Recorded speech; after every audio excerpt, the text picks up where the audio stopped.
Esse simples sofá esconde o segredo para uma nova profissão muito cobiçada esse ano. A partir de hoje, você poderá trabalhar de onde quiser. Vai começar podendo ganhar pelo menos R$ 1.000 logo no primeiro mês. E tudo isso com 2 horas por dia. Está nas suas mãos a oportunidade que você tanto buscava para trabalhar de casa e ganhar um bom dinheiro. Mas a Ana, com menos de 19 anos, ela já era milionária, gente.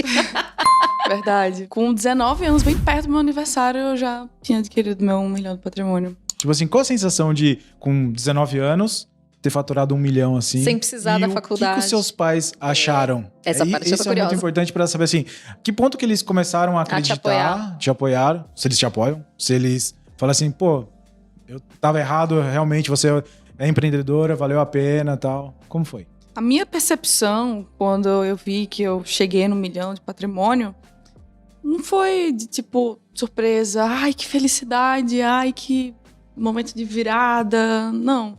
Porque por mais que tenha passado um ano, esse tempo é curto, 1 ano, né? Passa muito rápido. Eu vi tudo aquilo sendo construído aos poucos. Então... Você viveu todos os dias, né? Eu vivi todos os dias, tipo, ralando e construindo e aumentando aquilo.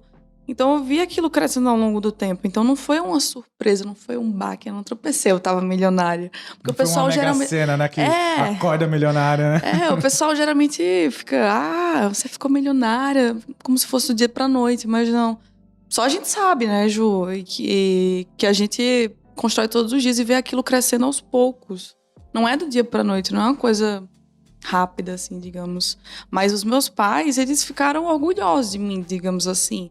A partir do momento que eu me mudei da casa deles, comecei a morar sozinha, isso foi depois de uns 6, 8 meses de eu ter começado. Já tinha dinheiro suficiente para morar sozinha. Aí eu fui para um apartamento pequenininho, para focar mais em mim, para eu ter mais silêncio, para focar no meu crescimento profissional. Foi nessa época que eles começaram a me respeitar, de fato. Perceberam que eu pagava as próprias contas, assim, digamos que assim. eu tava bancando a minha existência no planeta Terra. Então... Muito bom. Então, eles começaram a me respeitar a partir desse ponto. Chegou um momento que eu já tinha montado uma estrutura na minha empresa que fosse capaz de não fazer o trabalho apenas para mim, mas para outras pessoas também. Então, nesse momento, eu fui fazendo uma transição da minha empresa para prestar serviço também para outros e-commerce e outras empresas e fazer também, em paralelo, drop dentro da minha empresa.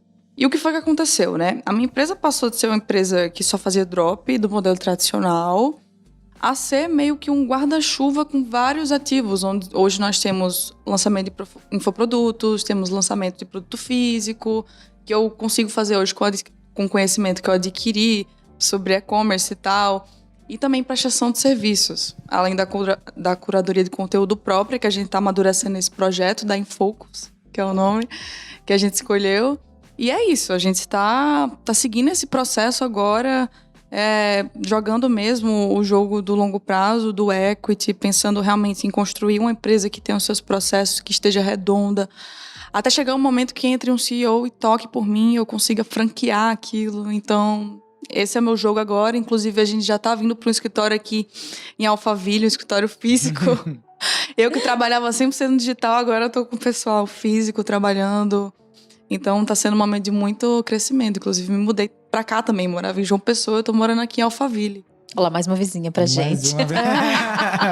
E quando que foi que você decidiu? Porque eu vou falar por mim, eu fiquei 7 anos nos bastidores. 7 anos sem colocar o nariz na internet. Às vezes, assim, sei lá, a Malu, alguém enfiava a câmera na minha cara, mas era, tipo, muito esporádico. O que me fez sair dos bastidores foi entender que eu poderia ajudar mais pessoas. Porque eu já faturava muito bem. Eu não precisava de um produto próprio, eu lançava outras pessoas. Já estava milionária, graças a Deus. Tudo estava andando bem, mas eu sentia que as pessoas me chamavam e elas ficavam frustradas quando eu falava, cara, eu não tenho agenda para te atender. E muito que o Bruno falou, ele falou, cara, crie um curso, ensina as pessoas a fazerem o que você faz, crie novas Julianas por aí, para ter Julianas para as outras pessoas, né?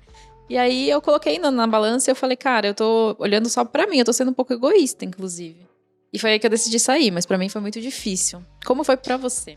Cara, para mim não foi tão difícil assim, apesar disso ser um ponto muito chato de você se expor nas redes sociais, que o pessoal não tem noção. Nenhuma. Tipo, não tem nem zero noção. A pessoa não bate na porta, na sua companhia, da sua casa e te xinga, entendeu? Você não entra e bagunça tudo na casa do outro. Você acha que você pode fazer o que quiser dentro da casa do outro. A pessoa acha que é assim, entra no Instagram da outra pessoa, acha que pode fazer o que quiser, mas não, ali é a casa dela, ali é o território dela, tá entendendo? Então, isso é um ponto muito chato de você se expor nas redes sociais. E eu tive que lidar com isso muito nova, Ju. Muito nova. Lembra que eu te falei que eu comecei a me expor assim, só que eu não falava sobre marketing digital, eu falava sobre nutrição? Começou aí. Meu Deus. E eu tive que lidar com 18 anos com essas coisas, sabe? Então, eu tive que criar uma casca em relação à exposição, às redes sociais. Acho que o trabalho pior do influenciador é o psicológico, né? Acho que isso, por mais que dá trabalho de fazer conteúdo, criar conteúdo, mas o psicológico é o principal, que pode abalar muito, né? Mas eu vejo um padrão hoje acontecer.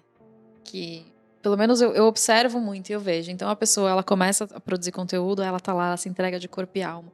Aí ela começa a crescer, ela começa a ficar conhecida. Aí começa a chegar um monte de hater. E aí o que começa a acontecer? Ela começa a parar de abrir a vida dela. E aí você vê essas pessoas que, cara, cresceram tanto, mostrando a própria vida, hoje são aquelas que mostram uma vez por semana, uma vez por mês, alguma coisa da vida pessoal.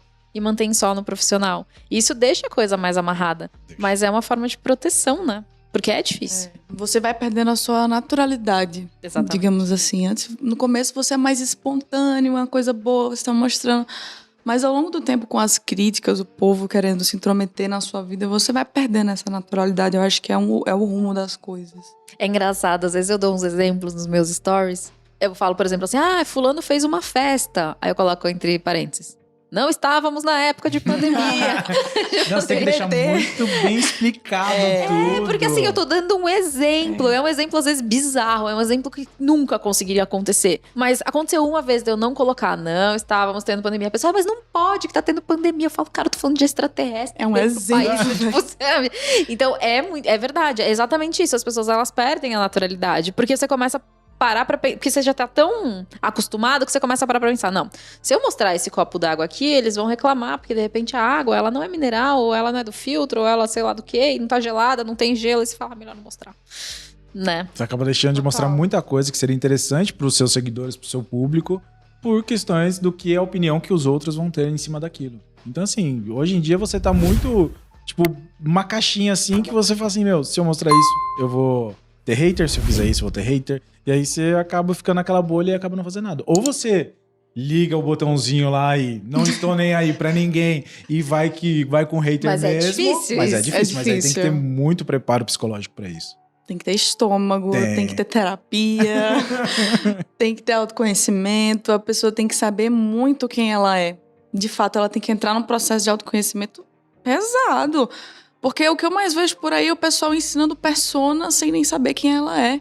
Aí quando acontece esse tipo de coisa, a pessoa se retrai, a pessoa pega o pior caminho. Você sabia que a diferença entre o herói e o vilão é só a forma que eles canalizaram os traumas que eles passaram pela vida? A única diferença do herói e o vilão é que aconteceu um trauma na vida deles e que o herói soube canalizar aquilo para uma forma positiva e que o vilão canalizou para o lado Muito bom esse negativo. exemplo. Exato.